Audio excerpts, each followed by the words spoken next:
But when I came here, as soon as I pulled up to check out the house, and I saw this man, and the first thing that he told me was, "Is that my neighbor?" And that was that. I'm like, this. I don't care about the house so much, but I do want to have a good neighbor, and that's really what sold me into thinking about, okay, maybe I could consider this place. Of course, the first couple of days was a nightmare because I didn't have any furniture in there, and it was so cold, and I didn't know how to work with the cooling system in the house, and I was freezing the first day, man.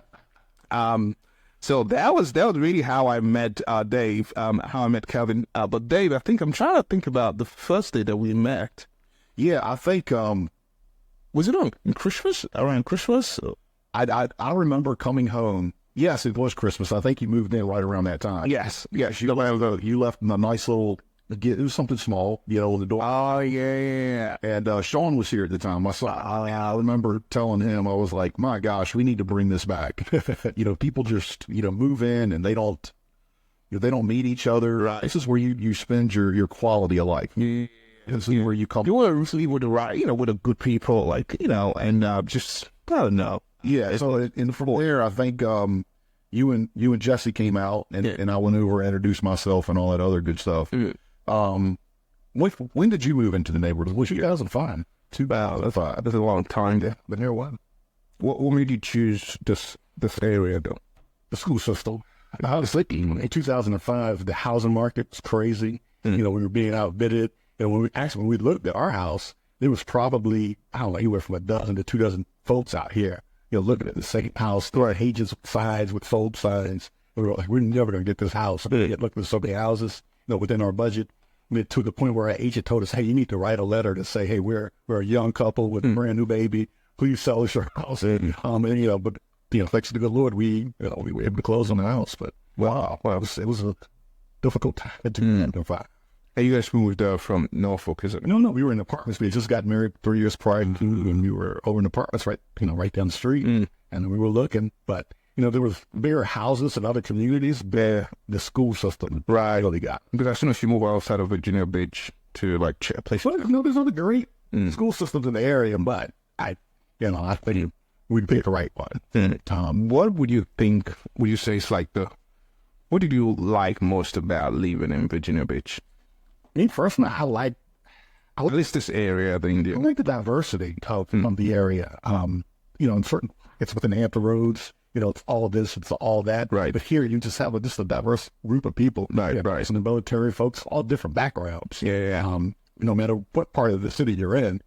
So it's fascinating. When I was trying to come here, so we're reading about Virginia Beach and where would be the right place to live. And I remember some of my colleagues kind of literally almost scaring me off about, they moved to this place, Norfolk, Suffolk, it's not the best place to live. Once it's outside of Virginia Beach, it might be a bit dicey. And so when we were coming in, we already had that fear. In fact, there was a place that we saw in Norfolk. I think it's called Ghent. So we, we're looking at YouTube and, they were saying that was the best place to live in Norfolk. So we're college town. Yeah. There, but very historic, yeah. Yeah. So we're just looking into that. We were thinking that actually we'll get a place there until we got in here and the real estate agent started to show us around.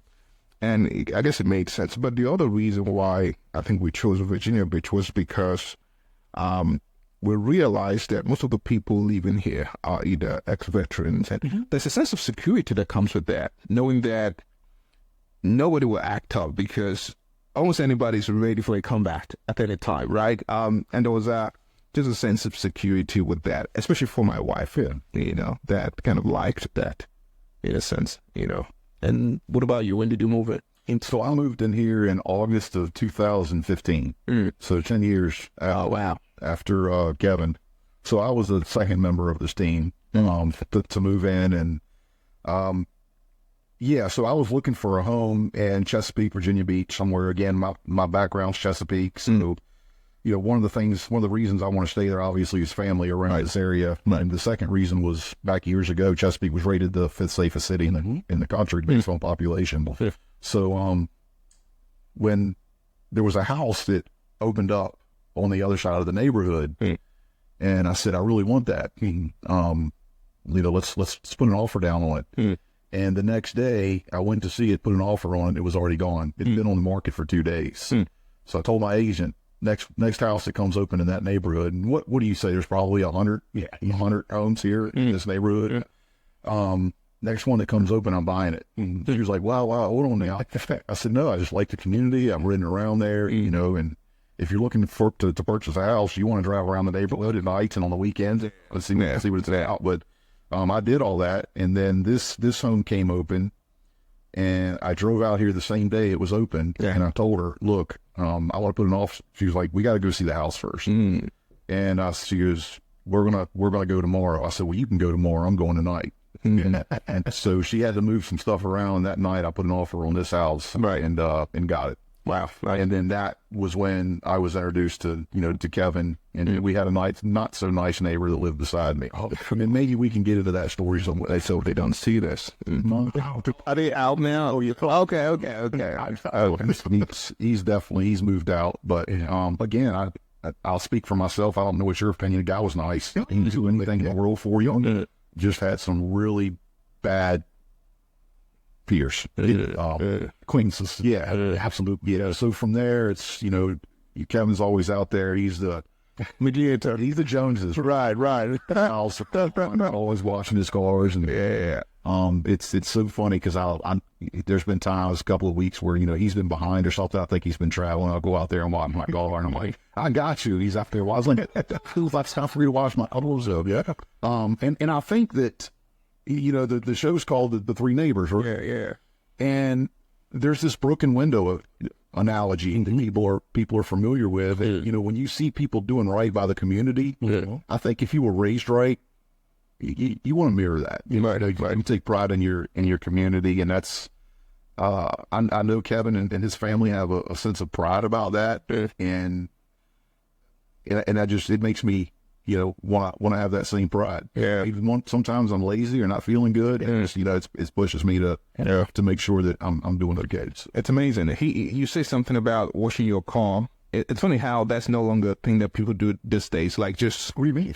Like on Saturday, just washing your car. Like, when was the last time that you washed your car? Well, we've had some challenges with weather, but as soon as the spring gets, you'll see me out there. You'll see me out there cutting grass. I can't remember the last. I don't know. I've not done that, but I think there's something beautiful about that. Whether it's on Saturdays and you see people out just trying to wash your car, like, it's just nice. Like, it's just and we don't have much of that these days. Do you know how to wash your car? Yeah, but you have to also understand that a lot of people that are watching this show, apartment complexes, they don't have that ability. They don't have the resources there to wash their car. So, that's why they have self-car washes and, standalone do-it-yourself in the area where all that. But don't you think that takes away that sense of community? Definitely. Yeah. And for me, and I know I'm speaking for you on that, it's therapeutic. It is. I just, I enjoy the pride that you have. It's different than just to clean the dirt off you. Right. You got details. Right. I know about this man in details. And just buffing out your car and the tires shine and you Krispy Kreme donuts. It's right. You so away from it. It's like, how many times you wash your car and you just stand back and just look at it? It's just, it is very therapeutic. And good at the afterwash. The same thing with cutting the grass. Right. It's not a task. Yeah. You get done with it and the lines are straight and you just stand back and you look at it and appreciation. You've worked up. Yeah. You've been amazed. It is, I don't know, maybe it's how I was raised or something that my wife is more domestic than I am. She's more hands-on, but for me, it's usually very difficult to do certain things.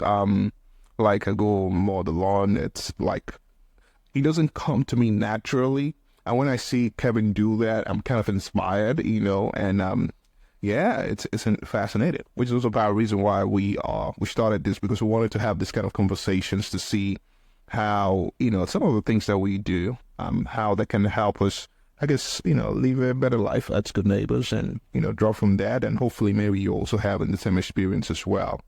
But we want to make sure that at least every 10 minutes that we are covering something very unique. So we'll take a break for now and we'll get back in a minute. All right.